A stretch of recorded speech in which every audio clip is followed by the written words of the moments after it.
I debated even bringing this story up because it's a mean and nasty story. And so I'm not going to play the clip. There was a clip of the podcaster Patrick Bet David making fun of Ron DeSantis. And Governor DeSantis is on the podcast, and people have been making fun of the governor for wearing boots that seem like they have a little lift in the heel. Because Donald Trump is very tall. Ron DeSantis, he's not short, he's just a sort of average height guy. But in presidential elections, usually the taller candidate wins. So some have suggested that the governor, like many politicians before him, is wearing some kind of lift in his shoes.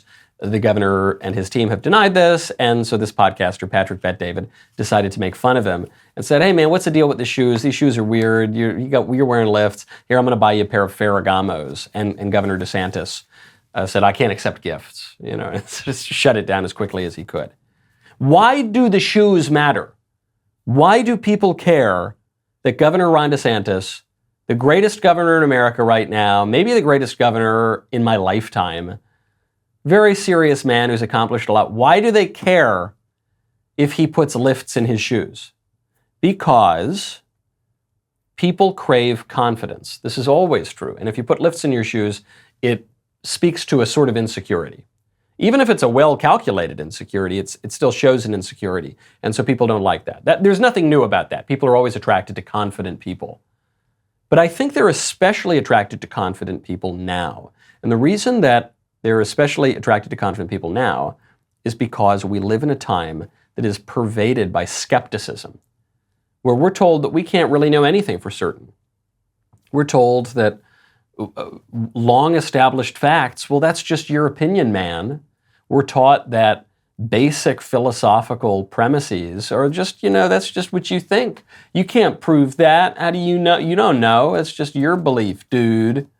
Come on, man. It's the Big Lebowski. Well, that's just your opinion, man. So in this extremely skeptical age, especially in this extremely skeptical age, any show of confidence is very attractive. I think this helped Donald Trump, who may have been wrong a handful of times in his life, but he's never been in doubt.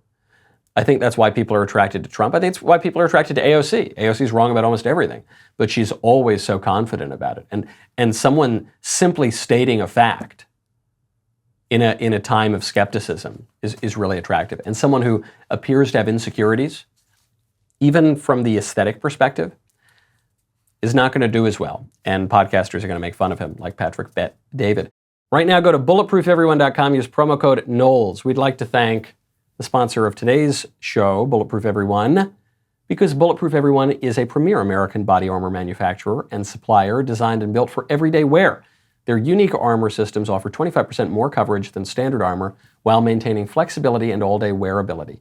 Bulletproof Everyone's ultralight armor system is so light and thin, you might just forget you're wearing it. Your safety and discretion is their top concern. Unless someone puts their hands on you, no one will have any clue that you're protected. With Bulletproof Everyone, you are not a walking billboard. There are no visible logos and no flashy designs. Their comfortable tailor-made clothing system goes above and beyond, adding additional security by keeping you incognito and under the radar. Work or play, Bulletproof Everyone has got the perfect armor system to fit your everyday lifestyle and everyday budget. Right now, our listeners can get 10% off plus a free Bulletproof backpack with the purchase of any Bulletproof clothing. Just use code Knowles, KNWLES, at checkout at bulletproofeveryone.com. That is bulletproofeveryone.com, promo code Knowles. Speaking of all that boring House oversight, the stuff they're uncovering is good stuff. It's good stuff, even if it's not going to persuade your average voter on the street. It will certainly persuade the high information voters who are listening to this particular program. But they got him. You've been hearing from Joe Biden from the beginning. Well, where's the money? Show me the money. Show me where the graft is. Here's where the graft is. In July of 2019, this is according to the House Oversight Committee, this is 3 months after Joe Biden announced he was running for president, Hunter gets a $250,000 loan from a Chinese business associate. This is the wire that goes to Hunter that used Joe Biden's Delaware home as the beneficiary address.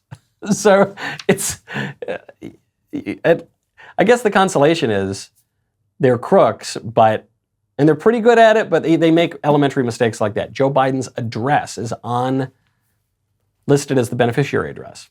Well, now we know neither Hunter nor Joe Biden paid back that loan.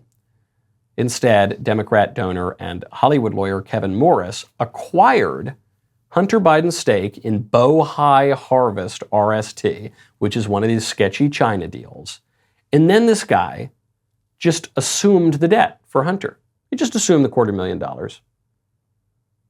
Why? Why did he do that? Because they were long-standing friends, childhood friends, and he just felt bad for poor old Hunter, who was struggling with drugs and no, they actually only met in 2019 at a political fundraiser. At a political fundraiser for Joe Biden's campaign. So they meet at this political fundraiser. They say, oh, hey, you're Joe Biden's son, right? Cool. How can I bribe you? Oh, cool. I can assume this loan that was never going to be paid back anyway from your crooked counterparts in China. Oh, okay, great. So House Oversight asks, why is a Democrat donor taking on Hunter's China debt? Raises serious ethical questions. Yeah, of course. I love this stuff. I encourage James Comer and the House Oversight Committee to keep digging it up. I like to be able to have proof when people make silly claims like there's no evidence that Joe Biden took bribes or anything like that. I like to be able to refute that. It's not going to matter. People know Joe Biden. Just like people know Donald Trump, people know Joe Biden. They know that he is a simpering, backslapping, empty suit of a politician. They know he's dirty. They know he takes bribes. They know it doesn't matter. Just like people know Donald Trump, he can be nasty sometimes. He says mean things. He is loose with his language. He's unpredictable politically. Yeah, we all know that. This is why it's not going to work. The candidates who are running against Trump in the primary, and they keep pointing out all the problems with Trump that his opponents pointed out in 2016. But we know him. He's one of the most famous men in the world, okay? The guy's been famous since the 80s. And he was the president of the United States. He was the star of a major network TV show for 12 years or something, or more. Then he was the president. Yeah, we know. We know him, and we know Joe Biden, and none of this is going to make a difference. When I see these weak attacks on Trump, did you see Donald Trump misspoke? This man, he's not the same man as what are you talking? He is exactly the same man. He also misspoke in 2016, and no one cares. Or some people care, but they already don't like him. Did you see Joe Biden took a bribe? Yeah. Uh-huh. I did see that. That's not going to matter. That's not what's going to move the needle. What's really going to move the needle in this election, as far as I'm concerned, is how voter ID, ballot harvesting, and mail-in ballots are orchestrated in the crucial swing states. Now, I think that's going to be the big difference. And I think the candidates are basically already set. Man, what a great clip that was. Now, hey, before you go, ring that bell. Subscribe to the Michael Knowles podcast. We'll see you next time.